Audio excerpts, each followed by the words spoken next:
बाबर ने बर्बरता से तोड़वाया था हिंदुओं का राम मंदिर। चीख चीख कर गवाही दे रहे हैं राम मंदिर के अवशेष। इस्लाम विरोधी था ढोंगी और लुटेरा बाबर। अयोध्या में भव्य राम मंदिर का निर्माण जारी है। 22 जनवरी 2024 को इस मंदिर में हिंदुओं के आराध्य देव भगवान श्री राम लला की मूर्ति में प्राण प्रतिष्ठा होगी। इसके बाद दुनिया भर के धार्मिक लोगों के लिए ये मंदिर आराधना और उपासना का सबसे बड़ा तीर्थ स्थल बन जाएगा। इस मंदिर के निर्माण में प्रधानमंत्री नरेंद्र मोदी ने खास पहल की है। आपको पता होगा कि अयोध्या में रामलला के इस मंदिर का निर्माण उसी जगह पर हो रहा है जहां बाबर के एक लुटेरे सेनापति ने 1528 ईस्वी में पौराणिक राम मंदिर को तोड़कर बाबरी मस्जिद का निर्माण करवा दिया था। भारत के मुस्लिम शासकों में बाबर उस नफरती शासक के तौर पर याद किया जाता है जिसने अपनी सत्ता के लिए इस्लाम का सहारा लिया और इस्लाम को बदनाम किया। निर्माण के दौरान खुदाई में मिले हिंदू मंदिर के अवशेष चीख चीख कर बाबर के अत्याचारों की गवाही दे रहे हैं। इसीलिए आज हम बात राम मंदिर की नहीं बल्कि आक्रांता बाबर की करेंगे, उसकी बर्बरता की करेंगे। हम आपको बताएंगे कि कैसे उसने पवित्र कुरान शरीफ और खुदा के पैगंबर मोहम्मद साहब की बातों को नकारा। खुद को सच्चा मुसलमान कहने वाले बाबर ने कैसे इस्लाम को बदनाम किया। बाबर भारत में बाहर से आया एक लुटेरा था जिसने अपनी सत्ता कायम करने की आड़ में इस्लाम के नाम पर वो सब काम किए जिसकी कुरान कभी इजाजत नहीं देता। एक तरह से वो इस्लाम का सबसे बड़ा गुनहगार था। हजरत रसूल ने कहा है कि सच्चा मुसलमान वही है जो दूसरों का दुख दर्द समझे और उसमें शरीक हो। इस्लाम कभी भी बेगुनाहों पर खून खराबे की इजाजत नहीं देता, लेकिन बाबर ने खुद को मुसलमान कहकर भारत में जुल्म और बर्बरता को अंजाम दिया और इस्लाम की वो नकारात्मक छवि यहाँ के लोगों के दिलों में बैठा दी जो सदियों बाद आज भी मिट नहीं पाई है। उसने इस्लाम के नाम पर भारत में निर्दोष लोगों पर बेइंतहा जुल्म किए। उसके सिपहसलारों ने बेगुनाह लोगों को लूटा, उनके घरों को जला दिया।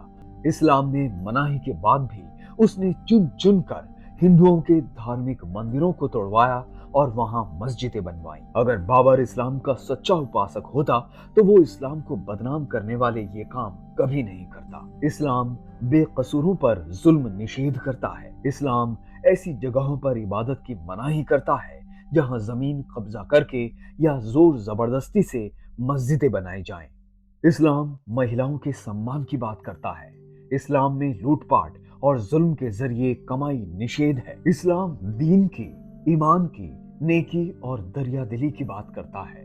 ढोंगी बाबर ने भले ही 5 वक्त की नमाज अता की हो, लेकिन उसने इस्लाम के मूल उपदेशों को कभी नहीं माना। वो एक जाहिल और जालिम किस्म का इंसान था। बाबर की सत्ता की बुनियाद ही इस्लाम के उसूलों के खिलाफ थी। उसने 1526 में जब भारत में मुगल सत्ता कायम की तो हिंदुओं वाले देश में स्थायी तौर पर टिकने के लिए उसने इस्लाम को हथियार बनाया और तलवार के बल पर लाखों हिंदुओं को मुसलमान बनने पर विवश कर दिया। फिर उसने सत्ता पर अपनी पकड़ मजबूत करने के लिए हिंदुओं के धार्मिक स्थलों को निशाना बनाया और मंदिरों को तोड़कर वहां मस्जिदें बनवा दी, ये जानते हुए भी कि ऐसी जगहों पर की गई इबादत परवरदिगार अल्लाह को कभी कबूल नहीं होगी। अयोध्या का पौराणिक श्री राम मंदिर भी इसी क्रम में बाबर की बर्बरता का शिकार हुआ था। 1528 में उसके एक सिपहसलार मीर तकी ने अयोध्या पर आक्रमण कर दिया और दुनिया भर में हिंदुओं की सर्वाधिक आस्था के प्रतीक भगवान श्री राम के जन्म स्थान पर बने मंदिर को उसने ध्वस्त कर डाला। फिर इसी मंदिर की नींव पर उसने अपने आका बाबर के नाम पर मस्जिद बनवा दी, ये जानते हुए भी कि इस्लाम के मुताबिक बाबरी मस्जिद में नमाज अदा नहीं की जा सकती। उसने इस्लाम के उपासकों को जबरन वहां नमाज अता करने को मजबूर किया। अहिंसा के पुजारी हिंदुओं को वश में करने या उन्हें मुसलमान बनाने में बाबर जैसे अत्याचारी शासकों को ज्यादा मुश्किल भी नहीं हुई। हर जगह वो अपने नापाक मकसद में कामयाब रहा। लेकिन कहते हैं ना कि सब्र से बड़ी कोई ताकत नहीं और समय से बड़ा कोई बलवान नहीं। अपने ऊपर हुए बेइंतहा जुल्म के बावजूद हिंदुओं ने लंबे वक्त तक सब्र किया, तब तक जब तक भारत में एक बार फिर हिंदू जागरण का दौर शुरू नहीं हो गया। हिंदू जागरण अभियान ने हिंदुओं की सोई हुई भावना को जगाया और राम जन्मभूमि बाबरी मस्जिद विवाद अदालत के दरवाजे तक जा पहुंचा। फिर एक लंबी अदालती लड़ाई के बाद फैसला आखिरकार हिंदुओं के पक्ष में आया और 500 साल पहले अयोध्या में अत्याचार के बल पर मंदिर से बेदखल किए गए हिंदुओं को उनका हक मिल गया। उसी पौराणिक मंदिर वाली जगह पर जिसे बाबर ने ध्वस्त किया था, आज एक भव्य राम मंदिर का निर्माण अपने अंतिम चरण में है। ऐसे ही स्टोरीज को देखने के लिए चैनल फॉर इंडिया को लाइक करें, सब्सक्राइब करें, बेल आइकन को दबाएं। ये स्टोरी आपको कैसी लगी हमें कमेंट बॉक्स में जरूर बताएं।